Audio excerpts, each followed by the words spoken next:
Assalamu alaikum wa rahmatullahi wa barakatuh. It's a huge mistake to think that the current global economic crisis is just a cyclical inevitability. What's happening right now is not merely the predictable standard volatility that we have come to expect every decade or so from the neoliberal, financialized Western capitalist system. This isn't just part of the normal ebb and flow. It's not something that we just have to endure for a few weeks or a few months or even a few years before it sorts itself out. Anyone who thinks that way is staggeringly out of touch. The way the global economy works is undergoing a structural change. It's crucial for policymakers, particularly in developing economies, to understand this and carve out their own way independently. The owners and controllers of global financialized capital, the 1%, if you will, are undertaking an unprecedented power grab.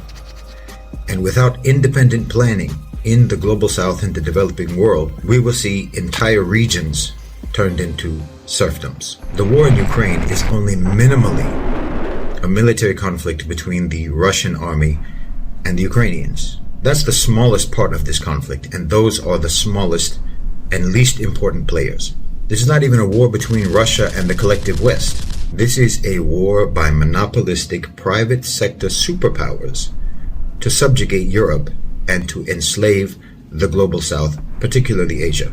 In part, this is sort of a preemptive corporate response to the demographic collapse of the populations in Europe. They are aging and they are dying rapidly, and more rapidly in Germany and Russia than anywhere else. The only markets of the future are going to be in Asia, the Middle East, Africa, and Latin America, the global south. Understand that the post-World War II global order was premised on the US guaranteeing the economic prosperity of Europe in exchange for Europe siding with the US against Russia, against the Soviet Union. This system stopped making any sense when the USSR ceased to exist, but safeguarding global trade, globalization, continued to be profitable and beneficial throughout at least the 1990s and early 2000s. But during the post-World War II era, the period of globalization, the conventional norms of international politics, diplomacy, and power dynamics shifted, partly due to globalization.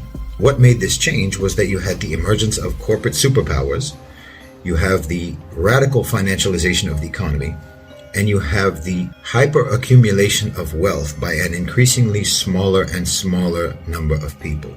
Now today, both Russia and Germany are dying demographically, and half of the EU has already passed the Rubicon of population collapse.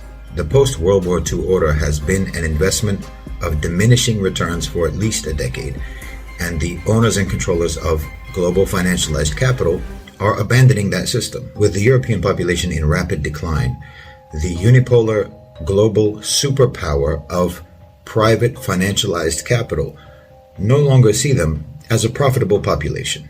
As workers, they can largely be replaced by automation, robotics, and AI, and as consumers, they are very likely to become merely instruments for transferring money from governments to corporations through some form of universal basic income that will be controlled through CBDCs, thus taking the guesswork out of their economic activity, and thus further consolidating market control and monopolization among the biggest players.